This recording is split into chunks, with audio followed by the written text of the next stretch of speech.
United nation के मंच पर पीएम मोदी अपनी बात रखने के लिए।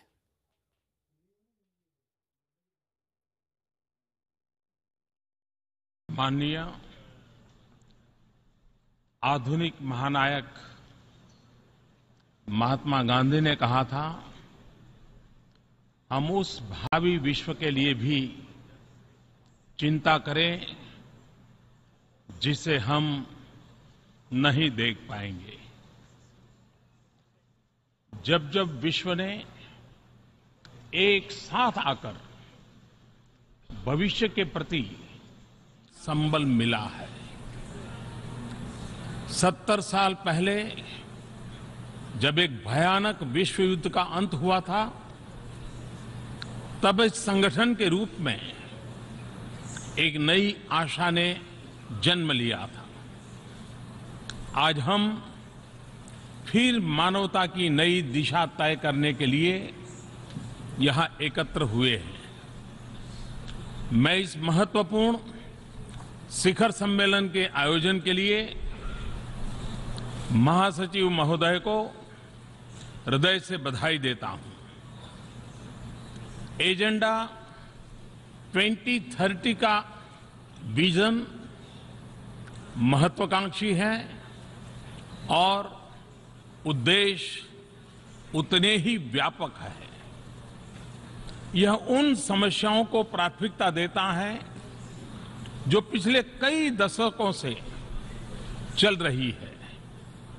साथ ही साथ यह सामाजिक, आर्थिक और पर्यावरण के विषय में हमारी परिपक्व होती सोच को भी दर्शाता है। यह खुशी की बात है कि हम सब गरीबी से मुक्त विश्व का सपना देख रहे हैं। हमारे निर्धारित लक्ष्यों में गरीबी उन्मूलन सबसे ऊपर है।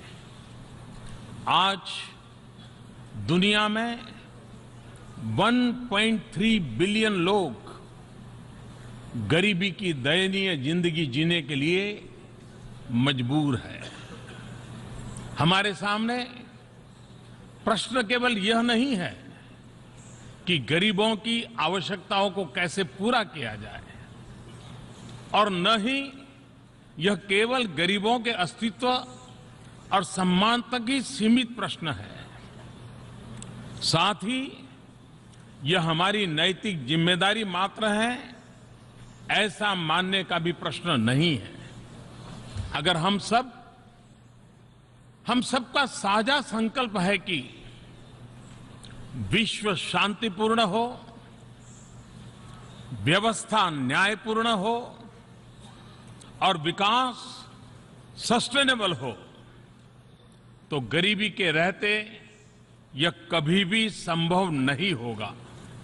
इसलिए गरीबी को मिटाना यह हम सबका पवित्र दायित्व है। भारत के महान विचारक पंडित दीनदयाल उपाध्याय के विचारों का केंद्र बिंदु अंत्योदय रहा है। यूएन के एजेंडा 2030 में भी अंत्योदय की महक आती है। भारत दीनदयाल जी की जन्मशती वर्ष को मनाने की तैयारी कर रहा है, तब यह एक निश्चित ही सुखद संयोग है। भारत एनवायरमेंटल गोल्स के अंतर्गत क्लाइमेट चेंज और सस्टेनेबल कंजम्पशन को दिए गए महत्व का स्वागत करता है। आज विश्व आइलैंड स्टेट्स की चिंता कर रहा है और ऐसे राष्ट्रों के भविष्य पर ध्यान केंद्रित करता है। यह स्वागत योग्य है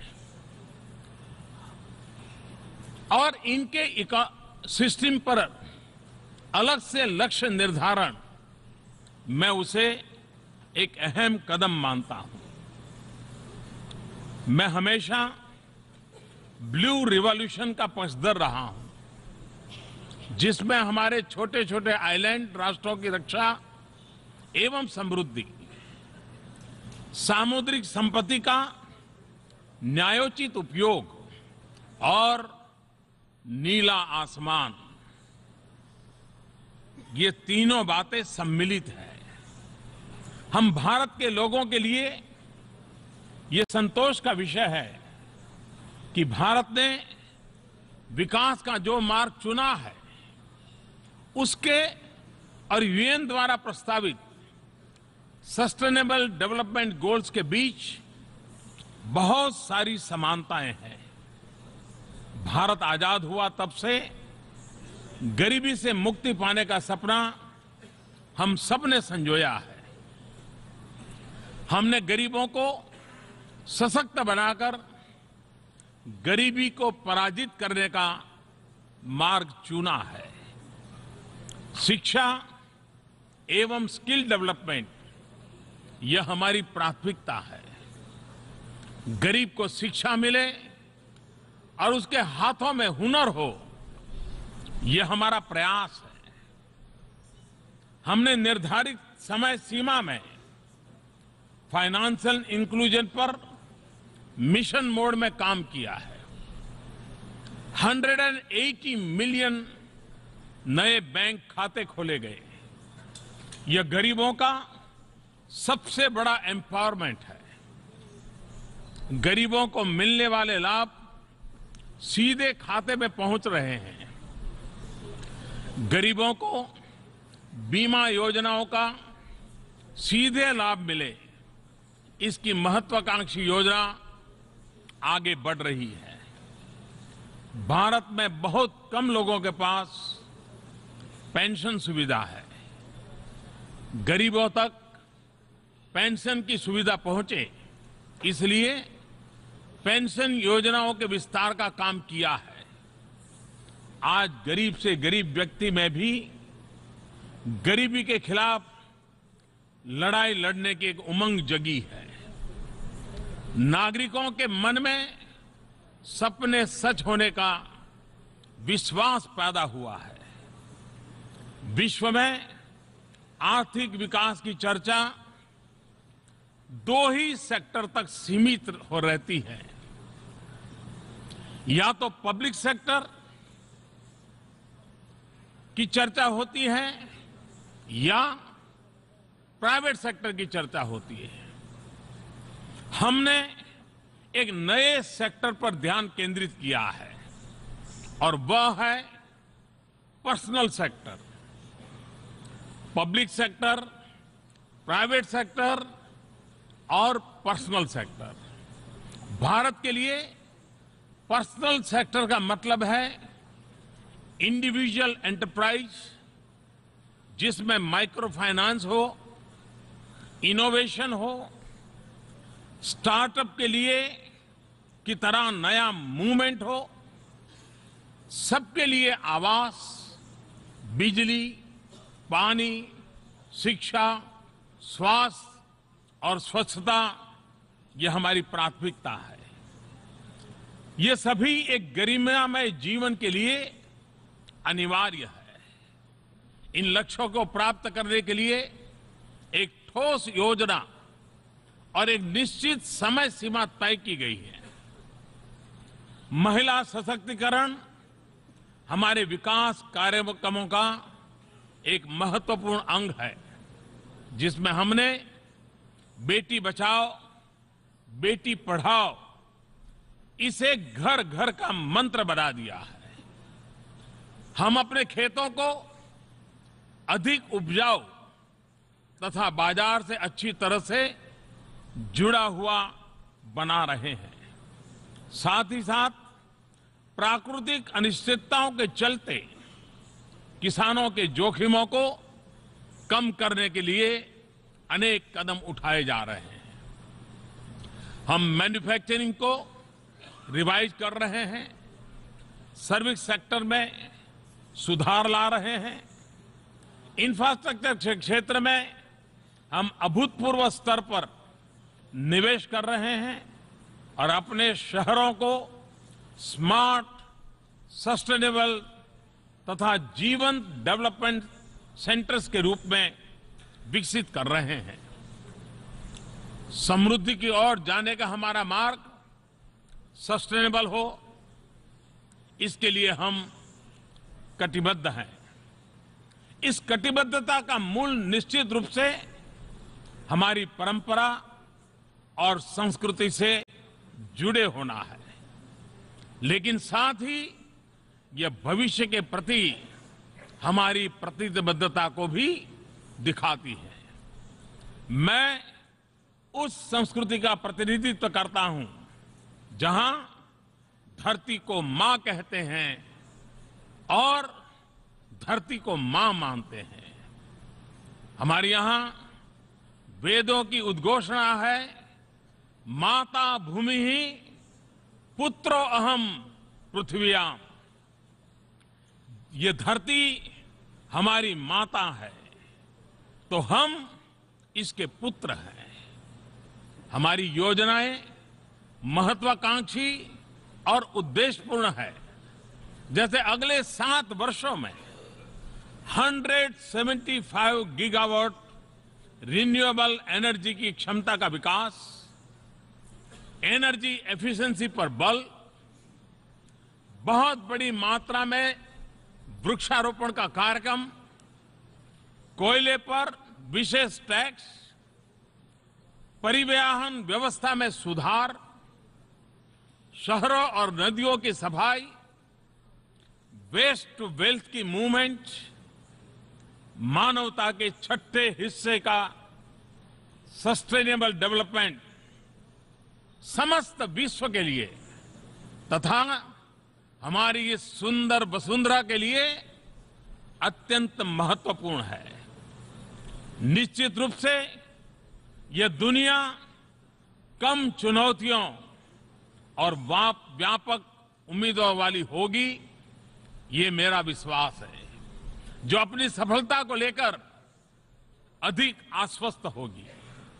हम अपनी सफलता और रिसोर्सेज दूसरे के साथ बांटेंगे। भारतीय परंपरा में पूरे विश्व को एक परिवार के रूप में देखा जाता है। उदार चरिता नाम तु वसुधैव कुटुंबकम। उदार बुद्धि वालों के लिए तो संपूर्ण संसार एक परिवार होता है, कुटुंब है। आज भारत एशिया तथा अफ्रीका और प्रशांत महासागर से अटलांटिक महासागर में स्थित छोटे छोटे आइलैंड स्टेट्स के साथ डेवलपमेंट पार्टनर के रूप में अपने दायित्व को निर्वाह कर रहा है। सस्टेनेबल डेवलपमेंट सभी देशों के लिए राष्ट्रीय उत्तरदायित्व का विषय है। साथ ही उन्हें नीति निर्धारण के लिए विकल्पों की आवश्यकता होती है। आज हम यहां संयुक्त राष्ट्र में इसलिए हैं क्योंकि हम सभी यह मानते हैं कि अंतर्राष्ट्रीय साझेदारी अनिवार्य रूप से हमारे सभी प्रयासों के केंद्र में होनी चाहिए। फिर चाहे यह डेवलपमेंट हो या क्लाइमेट चेंज की चुनौती हो, हमारे सामूहिक प्रयासों का सिद्धांत है कॉमन बट डिफरेंशिएटेड रिस्पॉन्सिबिलिटीज। अगर हम क्लाइमेट चेंज की चिंता करते हैं तो कहीं न कहीं हमारे निजी सुख को सुरक्षित करने की बू आती है। लेकिन यदि हम क्लाइमेट जस्टिस की बात करते हैं तो गरीबों को प्राकृतिक आपदाओं से सुरक्षित रखने का संवेदनशील संकल्प उभर करके आता है। क्लाइमेट चेंज की चुनौती से निपटने में उन समाधानों पर बल देने की आवश्यकता है जिनसे हम अपने उद्देश्यों को प्राप्त करने में सफल हो सके। हमें एक वैश्विक जन भागीदारी का निर्माण करना होगा जिसके बल पर टेक्नोलॉजी, इनोवेशन और फाइनेंस का उपयोग करते हुए हम क्लीन और रिन्यूएबल एनर्जी को सर्वसुलभ बना सके। हमें अपनी जीवन शैली में भी बदलाव करने की आवश्यकता है ताकि ऊर्जा पर हमारी निर्भरता कम हो और हम सस्टेनेबल कंजम्पशन की ओर बढ़े। साथ ही एक ग्लोबल एजुकेशन प्रोग्राम शुरू करने की आवश्यकता है जो हमारी अगली पीढ़ी को प्रकृति के रक्षण एवं संवर्धन के लिए तैयार करे। मैं आशा करता हूं कि विकसित देश डेवलपमेंट और क्लाइमेट चेंज के लिए अपनी वित्तीय प्रतिबद्धताओं को पूरा करेंगे without in any way putting both under the same head. मैं यह भी आशा करता हूं कि टेक्नोलॉजी फैसिलिटेशन मैकेनिज्म टेक्नोलॉजी और इनोवेशन को विश्व के कल्याण का माध्यम बनाने में सफल होगा। यह मात्र निजी लाभ तक सीमित नहीं रह जाएंगे। जैसा कि हम देख रहे हैं, दूरी के कारण चुनौतियों से छुटकारा नहीं है। सुदूर देशों में चल रहे संघर्ष और अभाव की छाया से भी वे उठ खड़ी हो सकती है। समूचा विश्व एक दूसरे से जुड़ा हुआ है, एक दूसरे पर निर्भर है और एक दूसरे से संबंधित है। इसलिए हमारी अंतर्राष्ट्रीय साझेदारी को भी पूरी मानवता के कल्याण को अपने केंद्र में रखना होगा। सुरक्षा परिषद समेत संयुक्त राष्ट्र में भी सुधार अनिवार्य है ताकि इसकी विश्वसनीयता तथा औचित्य बना रह सके। साथ ही व्यापक प्रतिनिधित्व के द्वारा हम अपने उद्देश्यों की प्राप्ति अधिक प्रभावी रूप से कर सकेंगे। हम एक ऐसे विश्व का निर्माण करें जहां प्रत्येक जीव मात्र सुरक्षित महसूस करे, उसे अवसर उपलब्ध हो और सम्मान मिले। अपनी भावी पीढ़ी के लिए अपने पर्यावरण को और भी बेहतर स्थिति में छोड़ करके जाएं।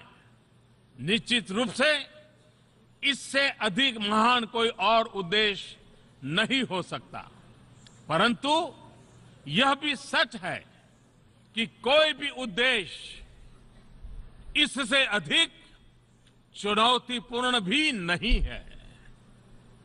आज 70 वर्ष की आयु के संयुक्त राष्ट्र में हम सबसे अपेक्षा है कि हम अपने विवेक, अनुभव, उदारता, सहृदयता, कौशल एवं तकनीकी के माध्यम से इस चुनौती पर विजय प्राप्त करें। मुझे दृढ़ विश्वास है कि हम ऐसा कर सकेंगे। अंत में मैं सबके कल्याण की मंगल कामना करता हूं। सर्वे भवन्तु सुखिनः, सर्वे सन्तु निरामया, सर्वे भद्राणि पश्यन्तु, मां कश्चित् दुर्भाग् भवेत्। सभी सुखी हो, सभी निरोगी हो, कल्याणकारी देखें, किसी को भी किसी प्रकार का दुख न हो। इसी मंगल कामना के साथ आप सबका बहुत बहुत धन्यवाद।